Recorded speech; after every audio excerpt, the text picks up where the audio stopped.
Hello, I've found myself in a studio with a camera, so I thought I'd take the opportunity. I'm here in Sydney, Australia, to just throw in my thoughts and my, 20 years of research now into this whole phenomenon that's unfolding as I speak, called the Occupy movement. Came out of Wall Street, of course. And it's a great thing. It's fantastic that people are waking up to the point where they're saying, I'm a slave, and I ain't having it anymore. That's the great Rubicon that needs crossing so we can do something about this. The reason I'm just going to put this information out, people make of it what they will, is there's another agenda going on here too. And if the genuine response to this grotesque enslavement of humanity in terms of finance and in terms of so many other things is going to be challenged effectively, then people need to get streetwise to what this other agenda is. And also the fundamentals of what we're dealing with. So I'm going to take it in stages. First of all, the fundamentals of what we're dealing with. If anything is going to happen that's going to change this tyranny of global banking and global finance, then first of all, the way that money is created, or what passes for money is created, has to fundamentally change. If this doesn't change, nothing's going to change, because the power doesn't move. There's no change in the power dynamic of money creation, because people don't realize this in vast, vast numbers, that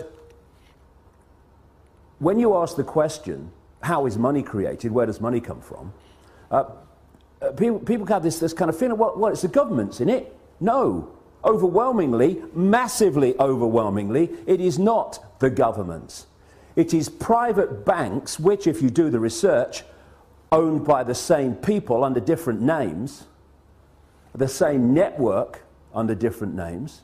Private banks are creating what we call money out of fresh, bloody air, and then charging us interest on it. And it works like this. If you go into a bank and you borrow $50,000, what does the bank do? Does it move precious metal anywhere? I mean, what does it do? What it does is it types into your account $50,000.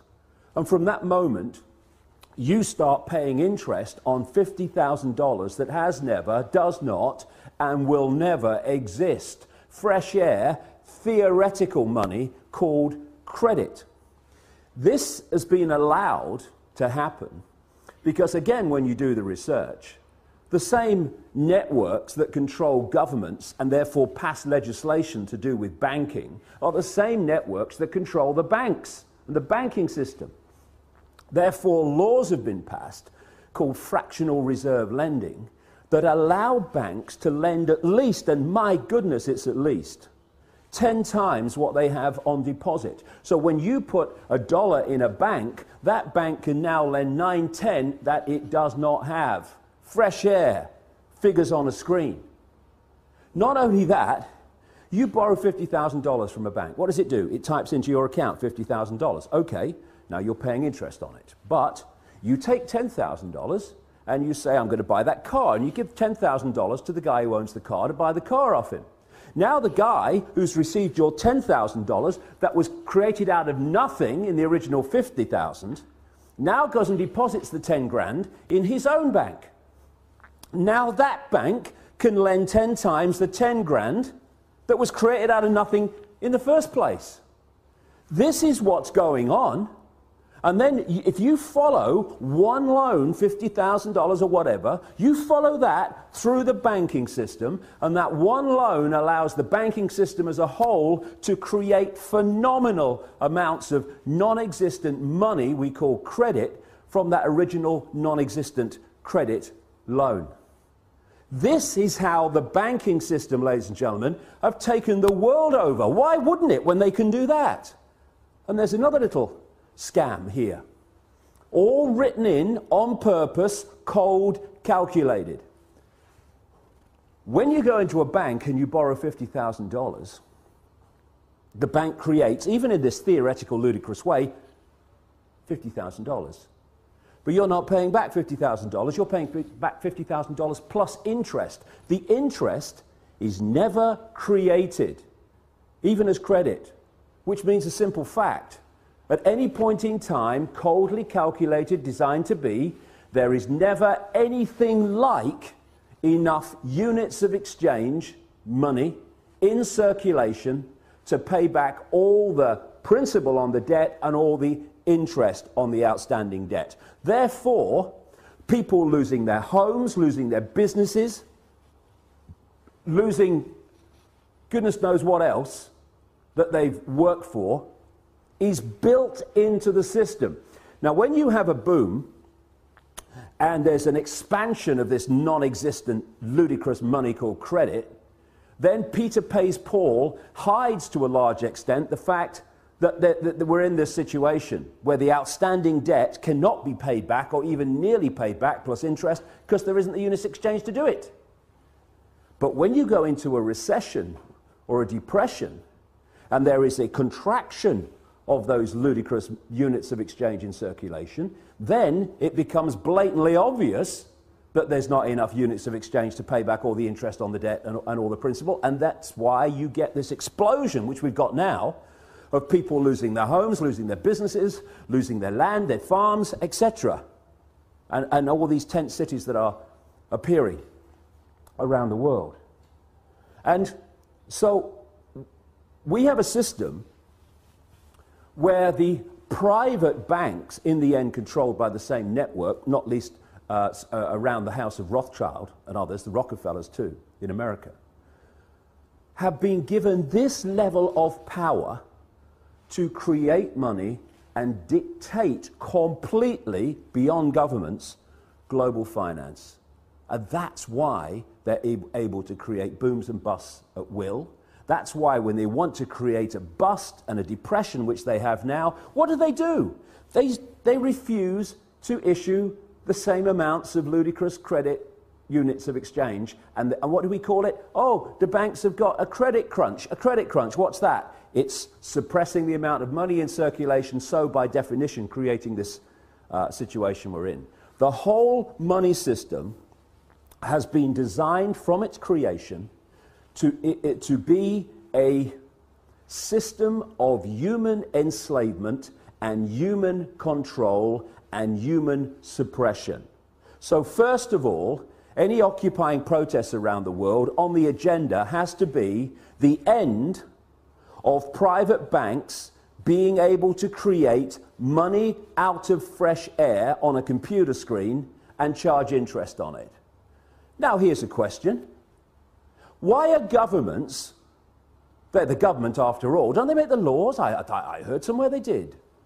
Why are they not creating their own currency interest-free and circulating it interest-free? Therefore, it does the job it's supposed to do, which is to be a unit of exchange to overcome the limitations of barter. Why? I've said it already. Because the same networks that control the banks control the governments. And so the governments do not pass legislation saying, well, what are we borrowing fresh air money from the banks for, plus interest, and making the people have to pay in taxation all that stuff back? All we got to do is create our own money interest-free, because you see, at the moment, the very unit of exchange which allows economic activity to happen is created at the very start as a debt by people borrowing money from banks called credit. It's a debt from the start, the very unit of exchange in the world. It's crazy, it's insane. Number two, that has got to go. No more governments, and we need to redefine what we see as government too. No government borrows money at interest from private banks. Ludicrous. Then there's another thing. Like I say, whether we have a boom or a bust is decided by this very banking system. because they have what they call an economic cycle. It's total corruption and total manipulation. First of all, they put lots of units of exchange out, credit. Oh, you know, you earn 2 and 6 a week? Okay, have this £500,000 house. Yes, here's the money, take it. And they put lots of units of exchange in circulation. And there's a boom, manufactured, and when people are in a boom and they get confident about their jobs, they go into more debt, bigger house, a bigger car, all the rest of it. And then what they do at an optimum point, this is what they did in 2008, is they take or create an excuse to take money out of circulation. Now the economic activity generated by that amount of money in circulation is no longer possible. And we move over here, fishing line coming in now, to a depression or a slump. People do not lose their homes overwhelmingly because they don't want to work anymore. They lose their homes because there's not enough economic activity to generate the income to pay the mortgage. Companies don't go bust because they think it would be a bit of fun. They go through a bust because there's not enough demand for their products at a time of a downturn when the money in circulation is being reduced. And what happens? The banks that have created this problem in the first place, they take the homes, they take the businesses, they take the land, they take the real wealth for having not been paid back money that has not, does not, and will never exist. This is the power that the governments, controlled by the same network, have given to the banks to control planet Earth. Anything that comes out of these Occupy protests that does not include demands, not taking no for an answer, this has got to go, it's going to change nothing. And there's another couple of things, maybe a few more, that I'd like to get across to those that are brilliantly protesting around the world. Because there's nothing more manipulatable than genuineness that isn't streetwise. And what we need to do, if we're going to really bring an end to this outrageous, inhuman nonsense, is we have to get streetwise pretty damn quick. Because there are people, vultures, flying around, flitting around these protests, not least in Wall Street, trying to direct it in a certain direction that will make the world more enslaved and more unjust than it is now. There's certain coordinates, 3 will do in this presentation, if you like. 1, where does this network behind the banking system and behind governments and behind the transnational corporations, where does it want to take us? Okay? Well, simple. It wants total control over the entire human race, mentally, emotionally, physically, and financially. And to do that, and there's a few, compared with the 7 billion global population, there are a handful of people at the core of this in full knowledge of what they're doing. They have to constantly centralize decision-making. Because the more you centralize decision-making, the more power the few have over even greater numbers of people. The other thing that goes on is the more you centralize power, the more power you have centrally to centralize even quicker. So the process of centralization of power, it's been given a word now for a long time called globalization. This can move quicker and quicker and quicker through this process of centralized power, more power to centralize even quicker. What they want to create, I've been writing about this now for nearly 20 years, is they want a world government that would dictate all laws, apart from a few local things. All the major laws will be dictated by this world government, just as the European Union dictatorship now dictates something like 75% of the laws that are passed in Britain. They want a world government then that would dictate to everybody on the planet. They want a world central bank that would dictate all global finance to every what is now countries, though they want to break them up into regions. They want a world army to impose the will of the world government on anyone that doesn't want to accept it. That's what NATO is now. You know, when they're justifying bombing whole cities of civilians on the pretext of protecting civilians, and they say the world community has decided, we have GH, and the international, that's code for world government. And when they then say, we're going to bring NATO in because the world community has decided, no, actually, America, Britain, France, and one or two others have bloody decided, and Israel. They are talking about NATO as a world army. The idea of this structure, where they want to take us, is to have a world government that says, these people, or this group, or this, what is now a country, is not accepting our diktats, send the boys in. And that's what we've seen in Libya. That's what they're trying to bring in Syria. That's what we're seeing increasingly around the world. The international community has decided, send the boys in. NATO, de facto world army. International community, G8, de facto world government. We're seeing it being moved into place. They want a world single electronic currency that would replace all other currencies. No more cash. So now you go into a shop or something, you hand over electronic money, a credit card. The computer says, no, won't accept your card. You least now, still, although it's going out of circulation at an extraordinary rate, you can still say, okay, I'll pay cash. What about when there's no cash and that computer says no to your credit card or your microchip as it's designed to be eventually? That's deciding if you purchase or not. It's all about control. And so they want this world currency, and that's what we're seeing in Europe now. People say, oh, the euro's not working. Look. No, it's not. And you know why? Because it's not supposed to work. It's just a stepping stone.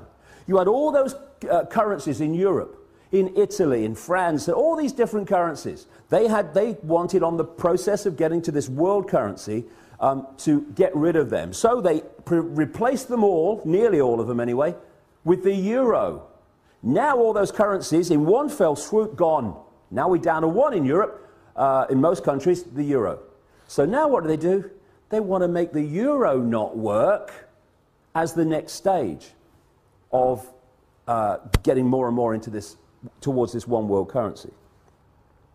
So, another thing to mark the card for anyone involved in these Occupy protests, if any suggestion comes along that we should go to some form of world government, or and they're even talking about it now, to a world central bank and all this stuff, no, no, no. Listen, it's centralization of power in this world that has got us into this mess. If you have diversity of decision-making, there's so many points of decision-making, no cabal at the center can dictate that or manipulate that on anything like the scale that it can when you have centralization of power. So we've got the European Union, we've got which is a fascist dictatorship or communist dictatorship, whichever we want to call it. We've got this single currency and all the rest of it, all this economic disaster in Europe, all manipulated on purpose, as it is in America and elsewhere. And I'm seeing people say, well, the answer to all the problems caused by this constant centralization of power, we need more centralization of power. Let's go to a world level now. And yet, as I've shown in my books for 20 years, this is exactly what the plan has been all along. And if we're not very, very careful, many of the Occupy protesters are going to be manipulated, unless they get streetwise about the game and how it's played. They are going to get manipulated into accepting, even demanding, a solution to a problem that is going to make the problem even worse and the enslavement of humanity even more extreme.